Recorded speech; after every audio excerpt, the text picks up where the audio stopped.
Hello, Unapologetics is the show that you're listening to. I am Brently, and this is going to be our first episode of. If I end up having to split it up, I don't know. We might be able to get through it all in one episode. Let's see how we can do.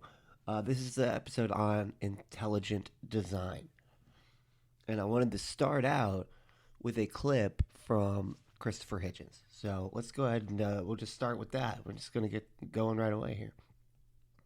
It's really cool. I really like it. What would it be to believe this? Suppose you did believe that everything that brought us here was by design. Well, we know that 99.9% of all species that have ever existed just on this planet have become extinct. So heaven has already watched almost 100% of its creation die off.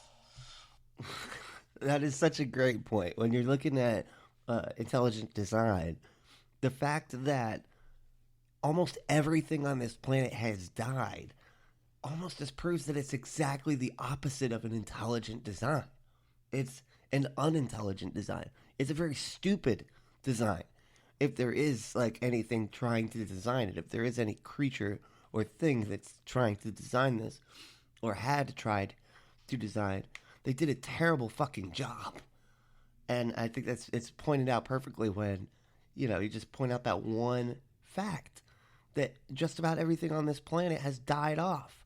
We're 1% of all the things, or what's on the planet right now is 1% of, less than 1% of everything that's ever existed on this planet. Like it's like there was a comedian, shit, I can't think of their name, but like they said, for millions of years, all that was ever heard anywhere was rawr.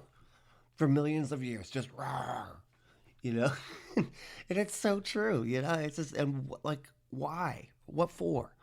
Like, why would a God that's trying to design things need to do that? Why would they need to create a bunch of things that we would find their bones, millions of years later? They might argue that,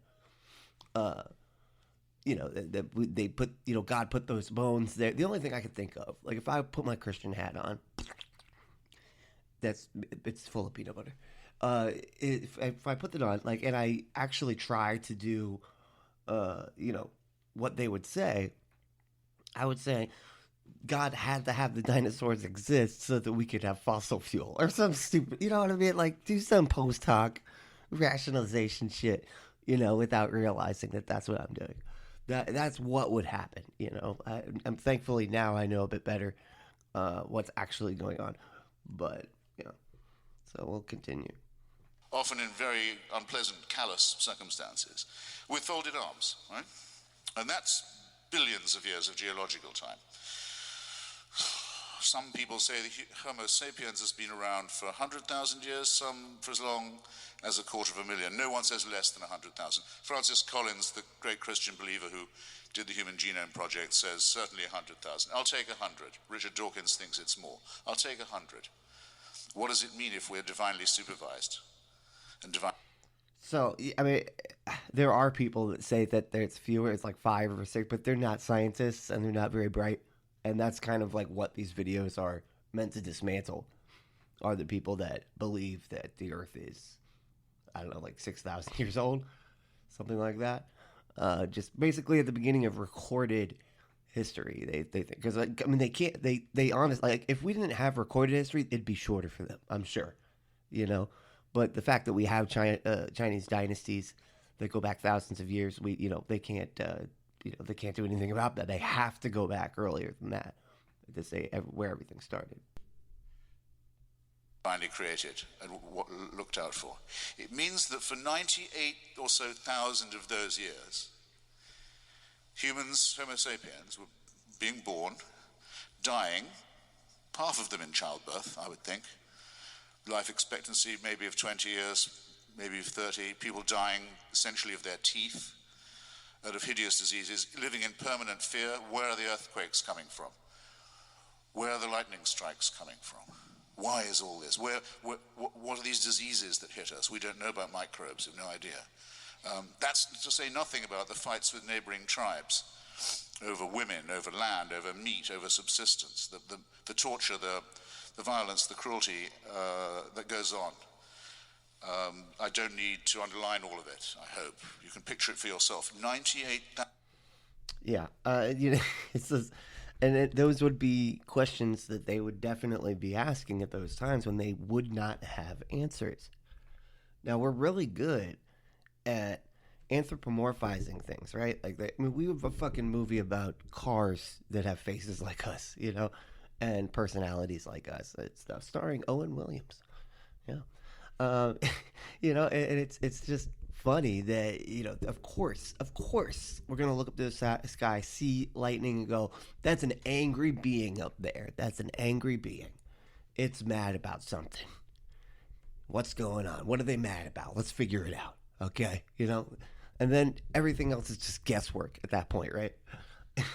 But it's an excellent point being made, I think, from Hitchens, that these all of these things are not, they're not indicative of design in any way, shape, or form. If anything, the evidence, like boils out like the fact that we don't have a designer, that we're just some type of genetic whatever run amok, you know, that's just happens to, like, if you can live successfully, you'll live. If you don't, you die, and that's it. That's the only thing that controls whether or not we exist or not, or have existed, is whether or not our species was able to procreate or not, and every other species whether or not it was able to procreate or not. And the more died off, the less they had a chance to procreate, and boom, that's it. It's just that kind of, and it makes sense if you look at the world, the way that it functions, with understanding it from that perspective. Now, and I mean, just even talking about, he was talking about the Human Genome Project, which, if you look at it in any way, it practically proves evolution to be true. It practically proves unintelligent design. Now, the guy that the ironic part is that the guy that did create, or like that came up with the human genome, like who mapped the human genome, he is actually a Christian, but he's a Christian that believes that God did all this wasteful shit, for millions of years, and then humans finally popped up. So you can still believe whatever you want about what started it, but if you're looking at like what, how intelligent the design is, it's not actually intelligent at all. It's very much trial and error on everything. And it's, if they, the way that they frame it, like, oh, we're an accident, so you believe we're an accident? I just can't believe we're an accident. I always like say, is it like an accident that a feather, when it's falls off of a bird, that it comes towards the earth and doesn't go any other direction, right? It doesn't go left, it doesn't go right, it doesn't go like up into the air, it doesn't go anywhere else. Like it goes down to the earth. No matter what, it's going to hit the earth, right? No matter what. Is that an accident? Or is that just something that's following the rules of physics? Because that makes it, to me, not an accident. It makes it something that, is bound to happen because of the laws of the universe, not an accident. It's just the way that they make it sound like oh, it's a, there's these shows that I really like called like God Awful Movies and The Scathing Atheist, and their company is called Puzzle in a Thunderstorm. And that's the, I've heard that argument used several times. And I used to use it like, oh, if a tornado went through a junkyard, this is like putting it together a car. No, it's not. Because, the tornado isn't, well, first of all, the tornado is a natural thing that does happen, right? So we do have tornadoes, and we see that they destroy trees and other things like that. Yet life still tends to come out of those things because the natural laws of the universe are pushing everything towards life on this planet because of the conditions, because of everything, like that. And there's, out of billions of planets, like, we don't even know how many planets there are. Of course, like, it's almost 100% like likely that one of these planets would have life on it. If life is something that's possible out of the billions of planets in the universe, of course we have life on it. We just happen to be the one that has it. And we're looking around going, wow, we're really special because there's nothing else out there. But we don't know. We don't. Well, if there was like life on all these other planets millions of years ago, we don't know. We can't get there. You know, they could have been all covered up by storms on those planets or something. We don't know. You know, we're trying to do our best to figure it out, but we don't. There's so much we don't know. But if life is a possibility, out of the vastness of the universe, it's almost impossible not to have life on a planet, especially when it's like ours, when it has the conditions, very fortunate, I'd say, conditions for life. Even though there's a lot of, like you saying, things that are very unfortunate for life. But again, it's the natural laws of the universe pulling it towards life. And what started life? How did it start specifically? That's abiogenesis. We don't really know. We don't have a good explanation. But it's, very unlikely to be a fucking intelligent being. In my mind, it almost reminds me of like if I were to take like a deist position, because my position actually is I don't know, right? Like when it comes to abiogenesis, I don't know. Um, but my position, honestly, if I were to take a deist position, right, I think that it'd almost be something more like what's that movie called? There's like something that means destruction, like catastrophe or something. I can't think of what it's called, but it was like this creature that was like doing things that didn't know what it was doing, and it ended up like killing a lot of humans and stuff in the weirdest way. It, like, created this bubble, and they like went inside this bubble wearing their little like space suits and stuff, and they end up getting to it finally, and it finally shows this creature.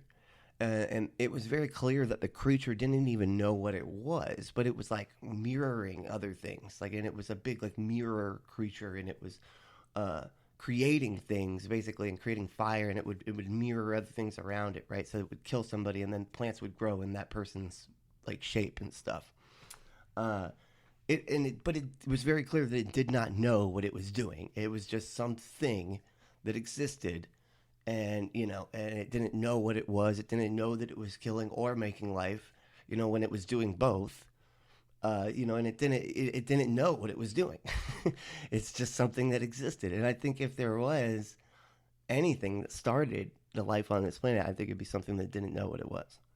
Anyway, that's a tangent. Sorry about that. The first 98,000 years, heaven watches this going on with perfect insouciance. And something like 2,000 to 3,000 years ago decides, right, we have to intervene now. We have to do something about this. Well, what would be the best way of intervening to try and redeem this rather bleak picture? What about having somebody tortured to death in an obscure part of the Middle East? That ought to cure it. I'm going to stop right there. Clearly a reference to Jesus.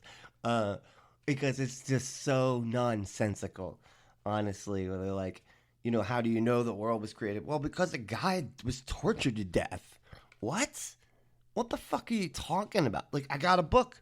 Okay, the book that says that my favorite dude was tortured to death also says that he was, he was there when the world was created by his Father and by the Holy Spirit, who are all actually the same thing. They're just different forms that existed together but separate. And it's just not, this whole thing is just absolute gobbledygook nonsense. Like, it just, anytime you question them just the tiniest bit, their entire worldview completely crumbles, and it does not take any time whatsoever. So let's take a look at Hume's objections, right? So we want to go back further. Like, Hitchens is pretty old, right? But he's a classic, right? We all know the great Hitchens, right? He's a classic. But Hume is even more classic, I'd say, than Hitchens, because he's like a great philosopher from I don't even know what century he was from, but it's just quite a long time ago. Is when epistemology was really kind of starting to take its stride, and the thought, and our human thought. According to Hume, even if the argument is completely successful, it has not shown that an omnipotent or omniscient God created the world, only one with a very large but finite amount of power or knowledge. There's nothing to show that the God that did all this is all-powerful or all-knowing. And it seems to me that this is a problem that constantly comes up for arguments for the existence of God. It may prove something is out there, but the inference then from that something to God is always very, very fuzzy and seems to me to be ill-supported, especially... And then, of course, it goes from not only some God, but to my God, the one that my family has always believed in. That tends to be, that's the next step there. And it just keeps getting more and more complicated. Then it's like my interpretation of what that God thinks and wants. It's the next step down. And every time you step down one of these steps of the ladder, right? Every time you do that, it becomes exponentially less likely to be true, right? Every single time you take this next step down. Well, there's something that made everything, right? Okay, fine. Let's just say that for a second. I don't think that that's true.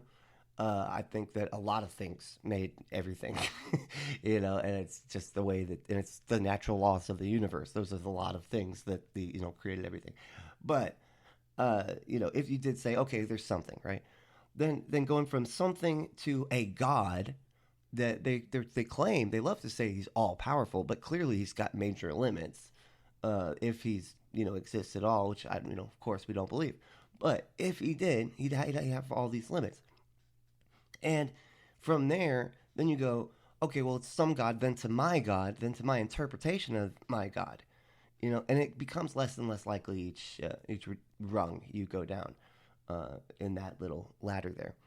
But everybody is very. Well, if repetition works. Repetition works. I mean, we've seen people be brainwashed before, right? And man, I'll never forget it. I was talking to my mom one time. And she's the sweetest woman. I love my mom. Don't get me wrong. She really is a sweet woman. She's just wrong about a lot of things.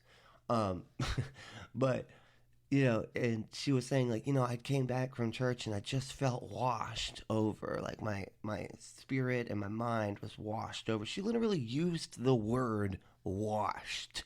And I was like, holy shit, do you hear yourself? Like, you just didn't put the word brain and wash in the same fucking word, that's all you did. You just separated it by a couple words, but it was just like, wow, because that's what they're doing. They're going in once a week to be told a thing is true, right? And then they wave their hands and like in their hair and they dance together and they have a community. Hey, we all believe the same thing is true, and that's like their little community, right? And but it's their repetition. They go every week. If you start to not go every week, you start to snap out of it. You start to go, oh, wait, some of this doesn't make sense. Some of this doesn't add up. It's the weird. The only thing that makes it seem like it adds up is hearing it over and over and over again from an overly confident person from a stage telling you, no, this is the truth. I know the truth because I felt the Lord and I felt the Holy Spirit, blah, blah, blah. I have a feeling. I have a fucking feeling that's my evidence. Like that would not work for literally anything else, right? I do think that we need to back up a little bit, right? Because there is one concept that we need to understand before understanding anything else about the argument from design, and that is called the null hypothesis. The null hypothesis and the alternative hypothesis are types of conjectures used in statistical tests, which are formal methods of reaching conclusions or making decisions on the basis of data. The hypotheses are conjectures about a statistical model of the population, which are based on a sample of the population. The tests are core elements of statistical inference, heavily used in the interpretation of scientific experimental data to separate scientific claims from statistical noise. Right. Basically, the statement being, so this is from Wikipedia. which is generally I think it's like fairly good. As far as like everything I've been able to check and say, source and things like that, it's been pretty solid. You know, um, so basically the inferential statistics, the null hypothesis, often denoted H0, is that two possibilities are the same. The null hypothesis is that observed difference is due to chance alone using statistical tests. It is possible to calculate the likelihood that the null hypothesis is true. So basically, and let me try to break this down like a little bit more simply. It's a lot of mathematical kind of jargon when it comes to this, but basically, the foundation of the concept is that everything is untrue until it's demonstrated to be true, right? That is the null hypothesis. You got to start from it's not true, and then we got to be able to prove that it is true, right? And they're saying using statistical data and there's different like ways to actually mathematically kind of map that out, right? And that's more kind of what they're going on here. But a simple hypothesis, any hypothesis which specifies the population distribution completely, for such a hypothesis, the sampling distribution of any statistic is a function of the sample size alone. So that kind of basically means you need more data. And that's a simple hypothesis. But anyway, basically you're just starting from the point that something isn't true and having to demonstrate that it is. You can't just start with something just claiming that it's true, like something like a God existing, right? You have to start scientifically from what we can demonstrate, what we can see. So when they're talking about, teaching creationism in schools and stuff, trying to explain to them that that's not science, that is theology, and they just don't want to hear it, because they don't understand how science works. Science is based off of demonstrating that things are true. When you can demonstrate that the God is the cause, we're not looking at like the actual cause. Like we have a lot of hypotheses about abiogenesis and whatnot, like where the universe came from and all that. But we can't really say, much about that because first of all, it was so fucking long ago and we have very little evidence from that time period. So we kind of have to start with just what we can see, what we can test, what we can, it's got to be observable and testable and repeatable, right? Those are the things that we need, to be able to see in order to demonstrate that something is actually true. So it's starting from a position, the null hypothesis of not true, and then having to demonstrate that it is. And then you can compile like things on top of that once you've demonstrated that each of these things are true and you've been peer reviewed and everybody's kind of like agrees like, oh yeah, and done the same tests and checked the checkers and checked the checkers and and then we go, okay, yes, this is true. Very rarely do we have to like go back and go, oh man, we messed up this whole thing. Now messed up this entire line, right? Well, a lot of times like it'll get more precise, but but very rarely is all of it wrong, And I can't remember what I think it's called, the Galileo gambit fallacy. Because everybody loves to bring up Galileo, right? And they're like, oh man, he knew the Earth is round when everybody else thought it was flat. So, we could all be wrong about everything, which is true. Sure, we could all be wrong about everything. But what's more likely? Is it likely that we are wrong about absolutely everything? Or if we're just maybe wrong about a few little details, and the more we research, the more exact our positions become because of more research. I mean, and look at everything we can do. I mean, look at all the computer stuff we can do. It's insane, the amount of things that we can accomplish based on what we know, and and be able to make things out of it. So it's just, and that's the null hypothesis. It just in a nutshell. This was I did not find that very helpful as far as it's here. Let me read this. Okay, so that was a technical description. So let me look at the breakdown. Let's see. The null hypothesis is a default hypothesis that a quality to be measured is zero, null. Typically, the quantity to be measured is the difference between two situations. For instance, trying to determine if there is a positive proof that an effect has occurred or that samples derive from different batches. The null hypothesis states that a quantity of interest is larger or equal to zero and smaller or equal to zero. If either requirement can be positively overturned, the null hypothesis is excluded from the realm of possibilities. So again, like just that's even he said that wasn't the technical definition. It's still pretty technical, but at the end of the day, it just basically means you're gonna start with don't know, and then have to demonstrate from don't know to know, and how you know, right? That's the best way I can really describe it. Is you got to start from a place of not knowing and just acting as though it might not be true, and then trying to demonstrate that it is true, right?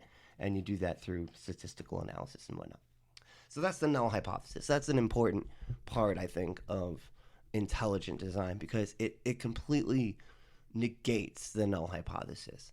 It basically starts with a conclusion that the earth and everything in it was created by a particular being that they believe they have a relationship with or know, they know about it in some way, shape, or form. And that is what created everything. They're starting with that position, and then they're working their way backward, which is exactly the opposite of how science functions. That's why we have to tell these people that once the creationism taught in schools, it's not science. That is theology. If we do that, and keep in mind, in some states they actually have done this. In Alabama, I think it was Alabama.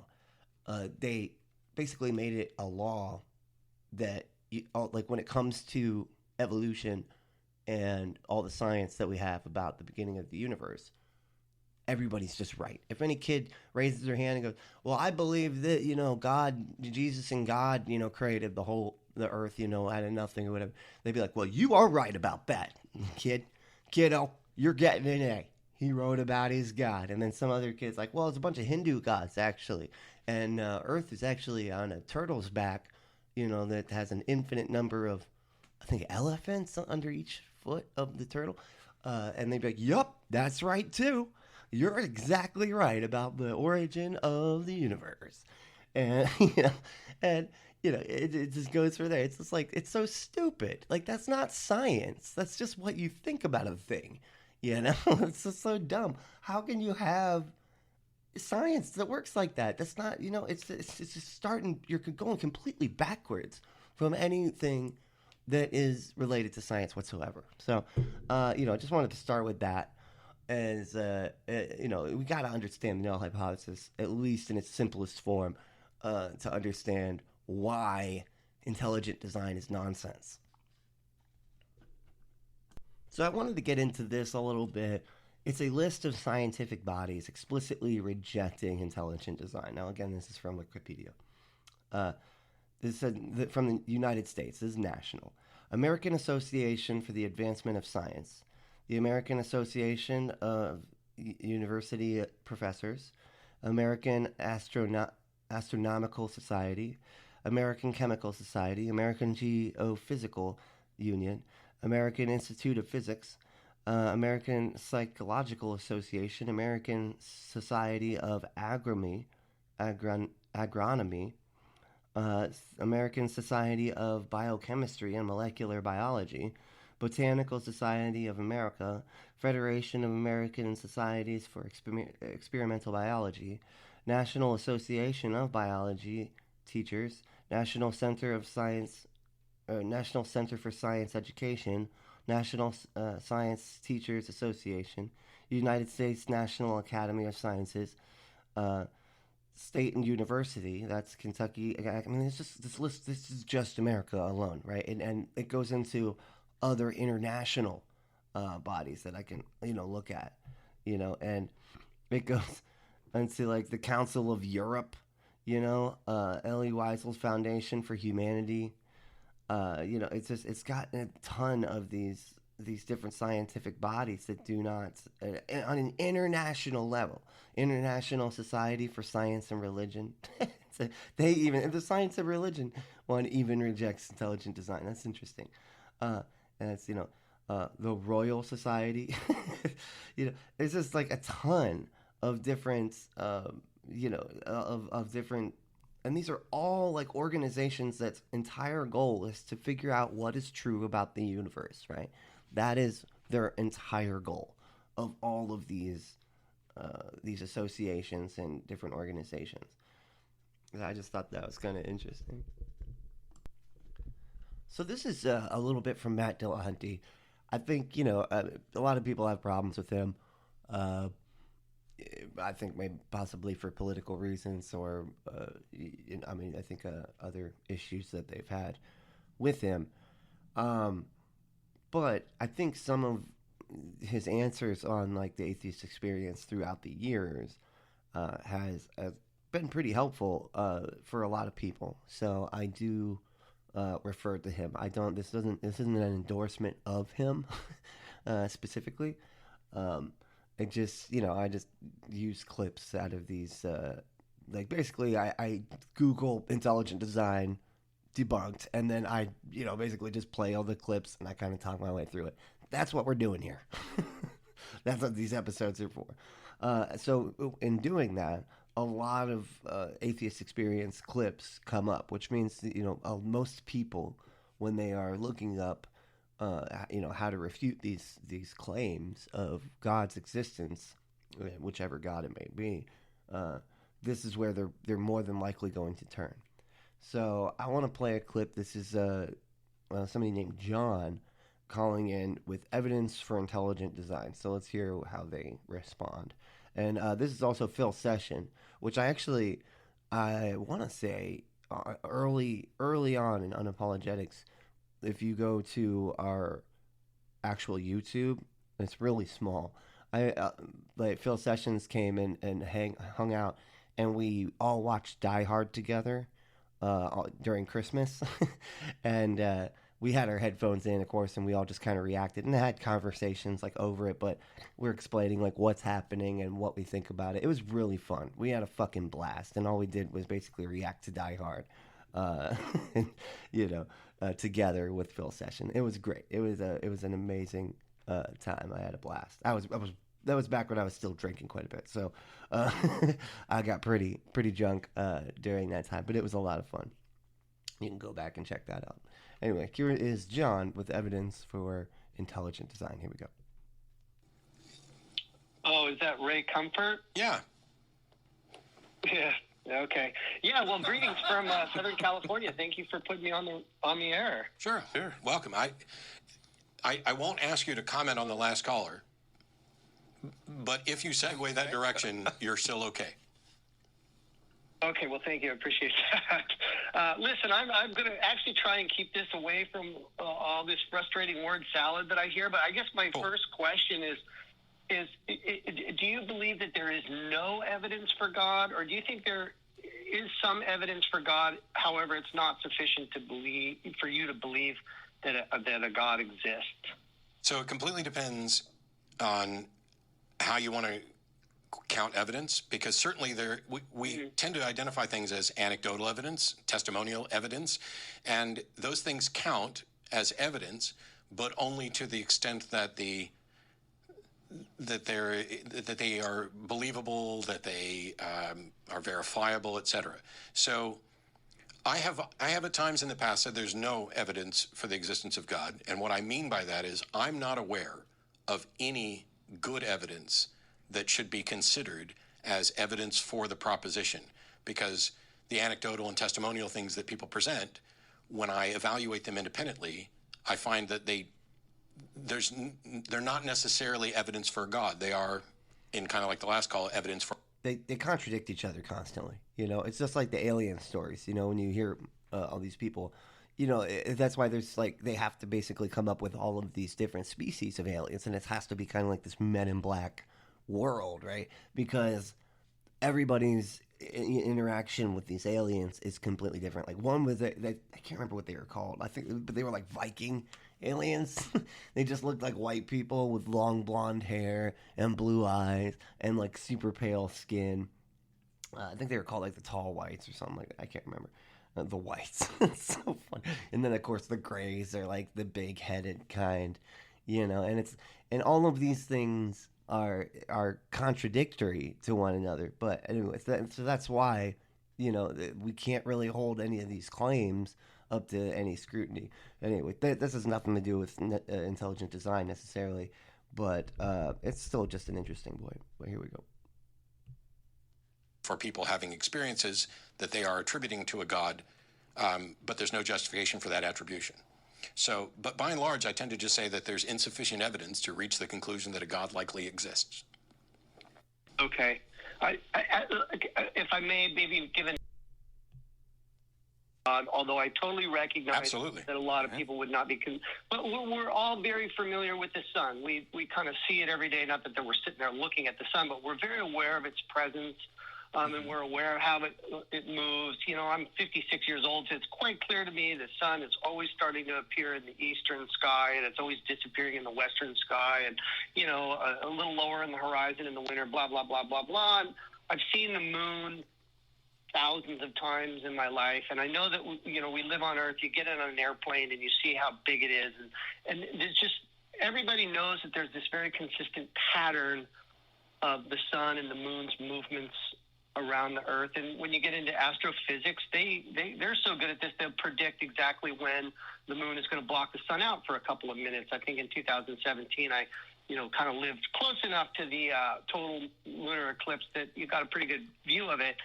So, and I'm not saying this is convincing evidence that people should believe in God on this, but it does appear to me that there is some real predictable patterns here. Maybe I hate to use this word intelligent design because it's so kind of a platitude, but it does. It looks like this whole thing was designed just in this one little example. Even the guy making the argument, like it says, like literally intelligent design evidence. John, the caller, right, on the Atheist Experience. It looks like season 23, episode 1, or I'm not sure. It's 23.1.01, whatever the fuck that means. It was a long time ago. It was in 2019. And so this is a caller, and he even says, I don't like the term intelligent design because it's a platitude. Basically saying it's something that you, a conclusion that you start with and then work your way backward. Collecting. It's confirmation bias. That's all it is. If you understand like anything about the way the brain works, it's confirmation bias. We like to come to a conclusion and then back up and then find reasons why that conclusion is normal. Have you ever like done something that you knew was stupid, right? You're like, damn, that was fucking dumb, But then, like, after, like, a bit, you're like, well, maybe it wasn't that dumb. Maybe because I was actually thinking about it this way and thinking about, it could have been that I was actually, and you're wrong, but you're just sitting there rationalizing it. You just did a stupid thing. Like, you weren't thinking and you just did. And then you try to go back to, like, add reasons to why you did that thing. That are all like you're just making them up. Those weren't the reasons you did the thing. This is all just made up in your fucking head. That's like what we are doing when it comes to intelligent design, and it's very, very obvious to me. But here, let's let this dude continue. A high school student could kind of figure out on their own. And would you say, hey, that might be a little bit of evidence that there's a designer, a creator, somebody that put this together? Yeah, the way that I look at that is, okay, we have observances. We can see what the sun does. We have information about what a star is, how it combusts, how it creates that heat, how that electromagnetic energy travels through space, when it's going to affect us, and how, stuff like that. However, my question would be, if you're saying, how do we differentiate what's design and what isn't? We have an observation. We see what the sun is doing. We see what the moon is doing. We see the phase. We have that pattern down because we can observe that pattern happen. But how do we differentiate something that's designed from just the way that things are and how we observe and experience them? How do we differentiate those two? Yeah, it's almost like the like a lot of I was trying to find it. I'll if it end up going too long, I'll put it in the next episode. but the clockmaker or watchmaker analogy, right? And it's like, if you were walking on a beach and you found a watch, you'd be like, oh, this is clearly created by something, right? Something created this. But, and I think it was Aaron Raw that described it in a way where he's like, but they don't seem to understand that they're walking on a beach made of watches, on a sunset that is a watch, that is, everything is a watch, because you can't determine the natural from the unnatural. The only way that we can determine that is based on things that humans have made. We know that watches are a thing that humans have made. You can even look at on the back. People like to put their name on stuff, right? They like to go, oh, this is a whatever design, is a Gucci watch, right? They put their names on shit. So we know who designs watches. We know why watches exist, and we know that they exist and that they're created by humans. That demonstrates that when you find a watch, even if you can't find a name on it or a brand, it was created by a human, right? Or it was created in some kind of factory created by a human, right? But when we're trying to differentiate, how do you tell the difference between something that appears to be designed and something that actually is designed? It's very similar to the question, how do you tell the difference between someone who feels like they had a spiritual experience and someone who actually had a spiritual experience? Some would say that doesn't matter, that the feeling is all that matters. I felt like I had experience. I took mushrooms, and now I felt like I had the spiritual experience, and it's like, okay, but what does that mean about reality? Like, you just felt a thing, and it was when you literally ate poison that affects your brain in a very specific way.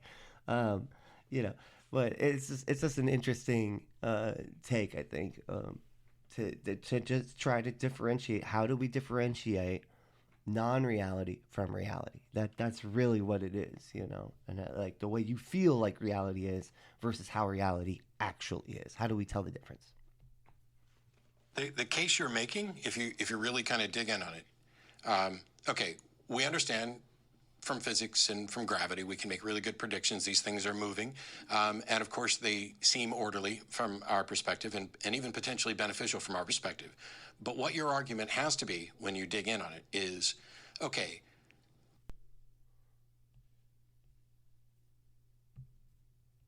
these things are obeying the physical laws of the universe.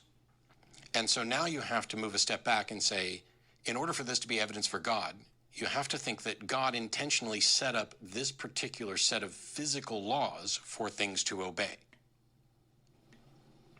Because, and I don't know what the reason is for that. So we have observations, we understand to a great extent the physical laws that are dictating the movements of bodies in space, with gravity and motion and everything else.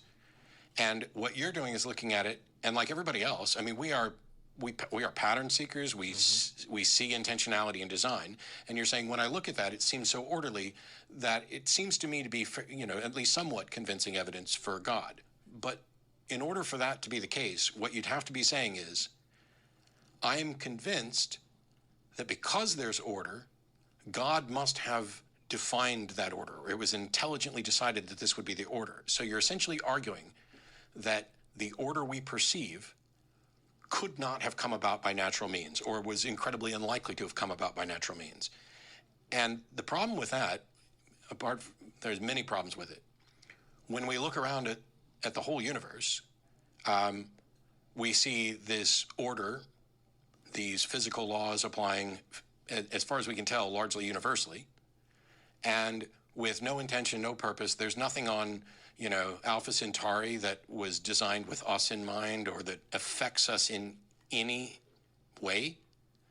And when you look at the universe, we're only a tiny, tiny portion of the universe is even habitable by human beings. So it's a very, and I'm not trying to accuse you or disparage you. Everybody's done it.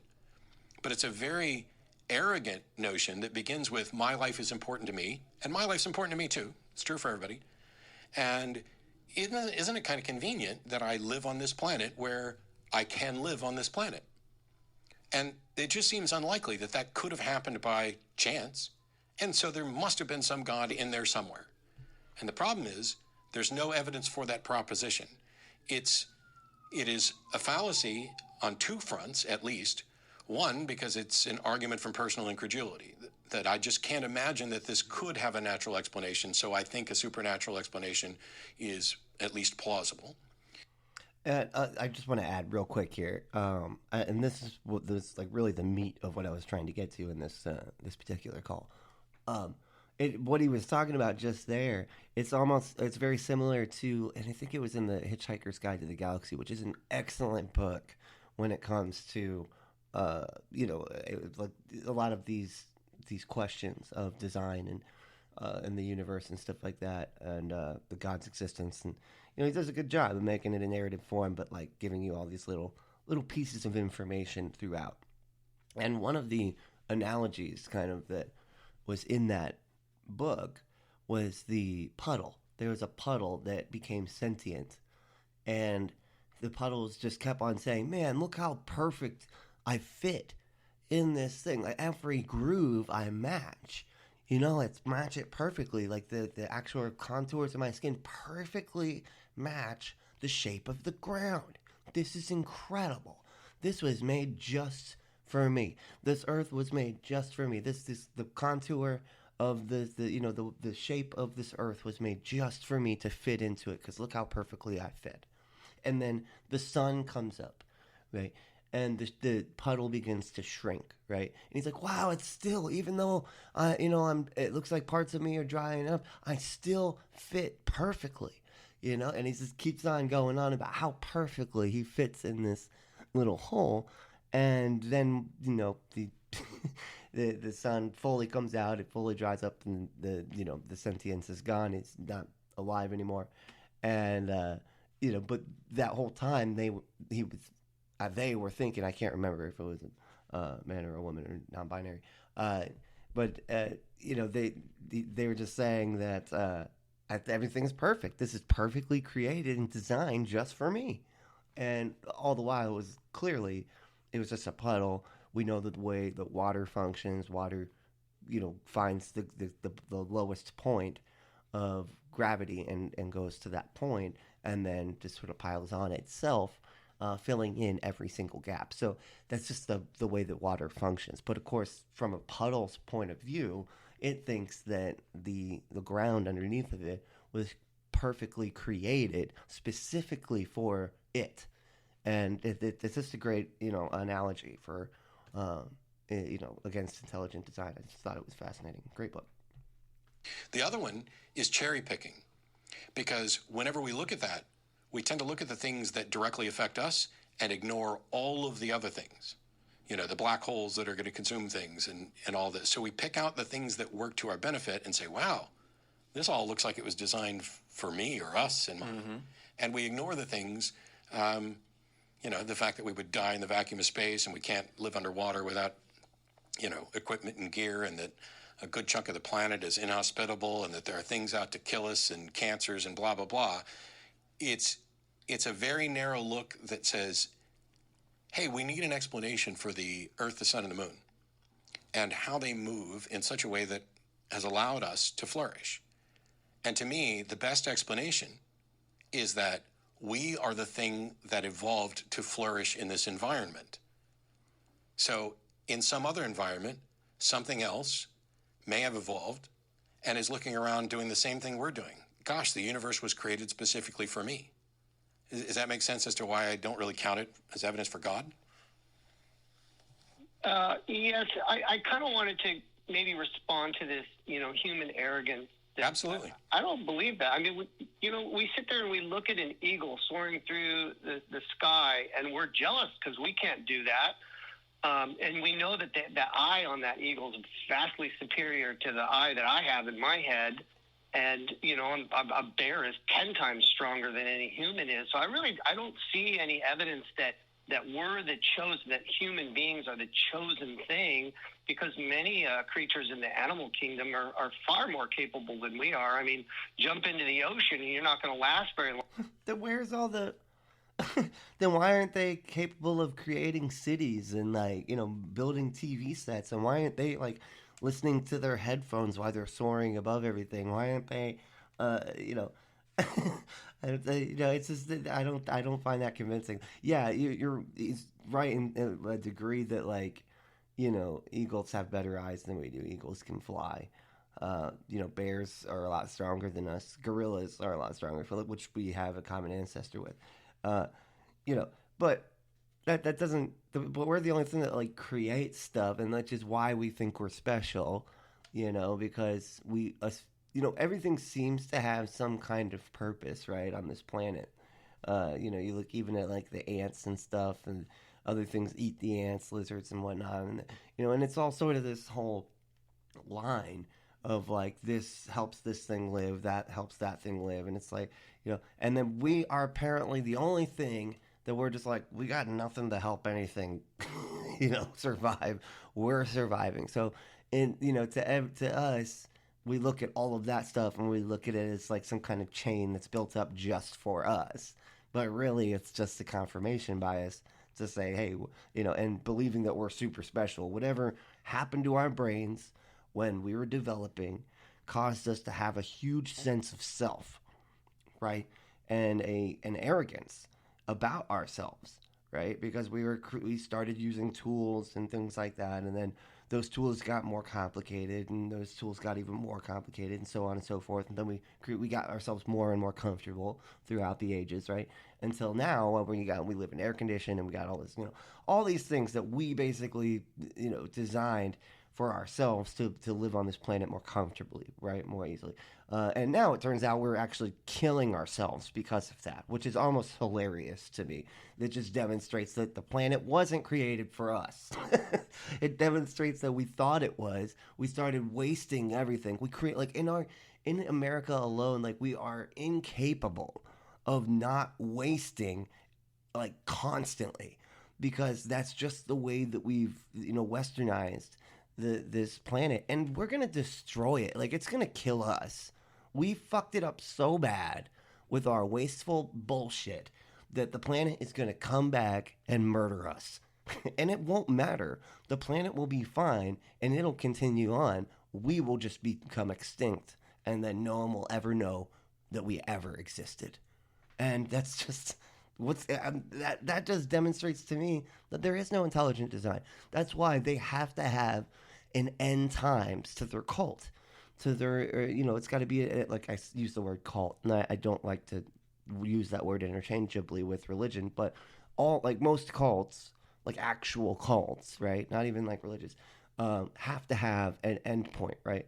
Have to have an end times, because you got to keep the people like in there, like coming back, and being like, hey, we were all supposed to be here. Everything's supposed to happen the way it's supposed to, like we would, the way it's happening. It's all supposed to happen, right? Because of this thing that's going to come back and end everything, right? And then we get to have this happy ending, right?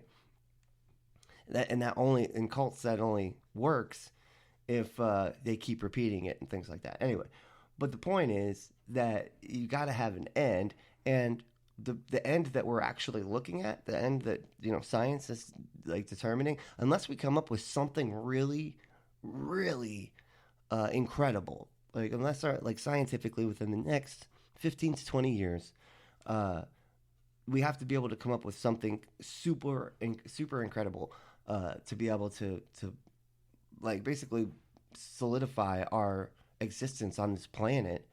Because the planet, the water's going to rise, and we're all going to die. The storms are going to get more and more,